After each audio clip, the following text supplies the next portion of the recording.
I'm O.W. Root, and this is Pleasant Peninsula. Today we are talking about ice cream.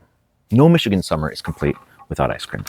Ice cream is a summer dessert. You know, there are cold weather desserts and there are warm weather desserts, and ice cream is obviously a warm weather dessert. I mean, who wants to really eat ice cream when it's freezing outside? Nobody. You want to eat a warm cookie, a brownie, a piece of cake.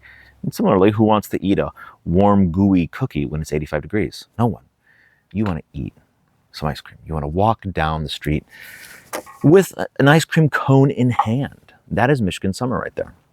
But not all ice cream is created equal. Or, well, you know, maybe that's an exaggeration. Ice cream is created equal. But we all have our own opinions about ice cream. And when you have an opinion about something, you are assuming that opinion is correct.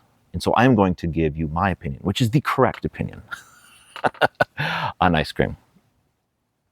First of all, how do we eat ice cream? Well, there is a right way to eat ice cream and a wrong way to eat ice cream. The right way is with a waffle cone. Who doesn't choose a waffle cone? Why do they even make these other cones? You know, these, what are they called? They're called sugar cones. I don't actually know the name of them, but they really should just be called the inferior cone. You know, they kind of like this and a little lip right here, and it's very thin. You know, if you put too much pressure on it, you're going to crack right through it, and ice cream's going to be melting everywhere. They're not good. I mean, there's nothing to them. It feels like a less premium version of the waffle cone. The waffle cone is obviously premium. The waffle cone is also classic. You know, when you, or it's what I think of when I think of a classic ice cream cone. When I think of ice cream cone old school, I'm imagining this beautiful waffle cone. And there's something, whenever we see not crude objects, but very simple objects, there's something that actually feels more, I guess, traditional. But then in a certain way, both more traditional and more, it's stupid to say premium, but just better quality. You know, it's kind of when you see the exposed grain on a table, it's better than something that's totally just shellacked with like plastic or whatever. You know, you want to see that. And with the waffle cone, it's a beautiful sensation. It's a beautiful tactile sensation, and it tastes better, and it's more substantial. I mean, you really get more bang for your buck with the waffle cone. So that is the correct way to eat ice cream. It's not debatable. It's not up for debate. But where does that leave cup? Who gets the ice cream in the cup? You know, the cup is, I have to say, to some degree, perhaps more respectable than that other cone, the sugar cone or whatever it's called. Because you understand why someone gets the cup. Someone gets the cup, they say, I'm not going to be, they say, I've had bad experiences with the cone. I'm not able to lick this thing that fast. You know, you're licking away. It's like, it is kind of like a full-time job. When you sign up for an ice cream cone, say, give me the big stuff. Give me a waffle cone. You are signing up. You are not going to be having a conversation. You know, I'd like to see a game show where they challenge people to have a conversation. Say, have an in-depth conversation with someone else while you're both eating big waffle cones in 85-degree heat, blazing sun, and you can't drip any down your arm or anywhere. Good luck. I mean, that's a difficult task right there. So you are signing up to, it's a full-time job, eating a cone. So I actually respect the cup. The cup is, it's actually easier if you're having a conversation. If you are with other people and other people with whom you want to carry on a conversation, and it's expected, you're going to carry on a conversation, you go for the cup. I mean, the cup is the more dignified move. I mean, that's the truth. Though it is not as classic, and there is something beast about the cone, and the waffle cone in particular, the cup is respectable. It's not like the middle cone. The middle cone is not respectable. The middle cone is a waste. They should ban those cones. Those are worthless. The only two ice cream options, the way you should be eating your ice cream, and this is the official truth. This is the right answer. Waffle cone or cup. That's it. That other cone, get rid of it. It's a waste of space, waste of time. That's the final answer.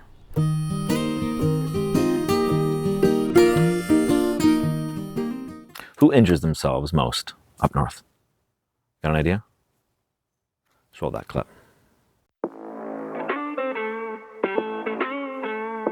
The desire to rent a dune buggy, hop in the driver's seat, press the pedal to the metal, and fly over golden sand is understandable in our era of stultifying concrete, strip malls, and central planning. And of course, people injure themselves while doing these things. They break their arms and legs and everything else you might imagine because they are driving too fast, too little experience, too much hubris, and too little time.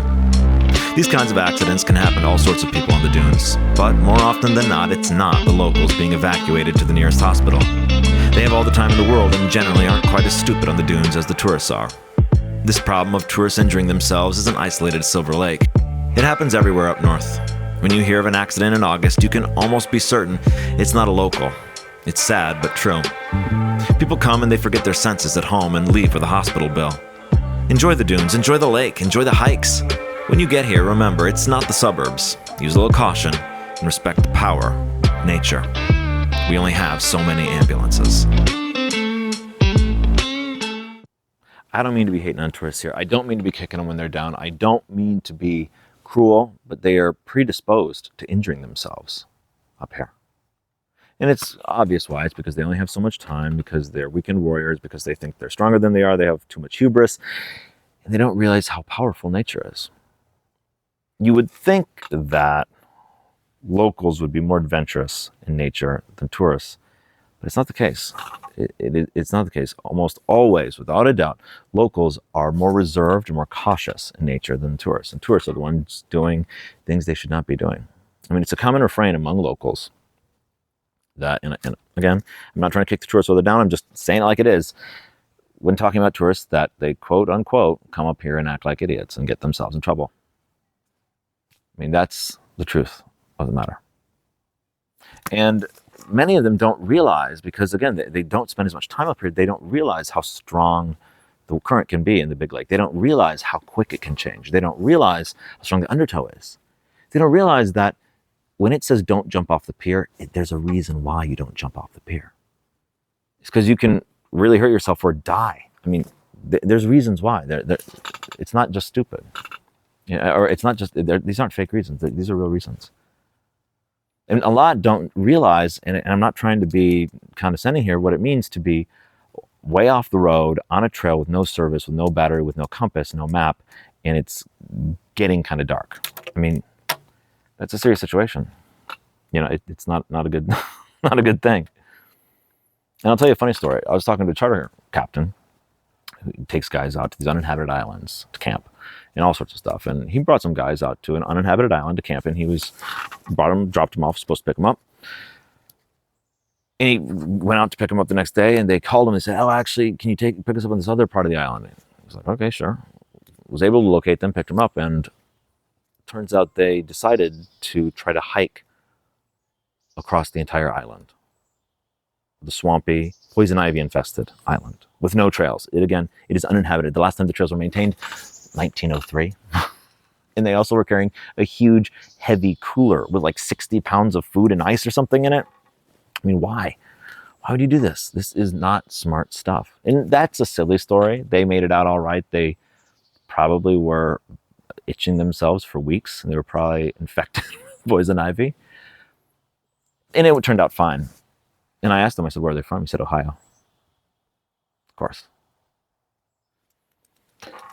It cannot turn out fine, though, too. Again, I grew up on the lake, and there are many tragic stories I grew up hearing.